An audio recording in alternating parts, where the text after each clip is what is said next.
குதிகாலில் மட்டும் வரக்கூடிய வலிக்கு காரணம் அந்த குதிகால் எலும்புன்னு சொல்லக்கூடிய அந்த கால்கைனியஸ் எலும்புல ஒரு சின்ன முள்ளு மாதிரி ஃபார்ம் ஆகி அது போய் கீழே இருக்க சதை பகுதியை குத்திக்கிட்டே இருக்கும். இந்த குதிகால் வாதத்திற்கு செவ்வாழை ஒரு சிறப்பான ஒரு கனி.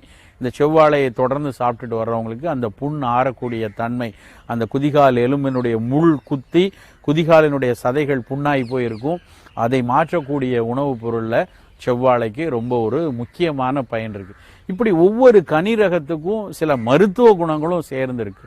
இப்போ ஒரு குழந்தை 7 மாதம் 8 மாத குழந்தையில வீனிங் பீரியட்னு சொல்றோம். அதாவது தாய்ப்பால் மற்றும் பத்தாமல் அதுக்கப்புறம் திட உணவுகளும் சேர்த்து கொடுக்கக்கூடிய பருவம். அந்த திட உணவுகள் கொடுக்கும் பொழுது பெரும்பாலும் வீட்டில் அரிசி கஞ்சி கொடுப்பாங்க, கேழ்வரகு கஞ்சி கொடுப்பாங்க. அப்படியும் கொடுத்து ஒரு வயது வரைக்கும் பார்த்தீங்கன்னா குழந்தை ரொம்ப மெலிஞ்சிருக்கு, 3 கிலோ எடையோட பிறந்த குழந்தை ஒரு வயதுல கிட்டத்தட்ட 9 கிலோக்கு மேலே வரணும். அப்படி வரா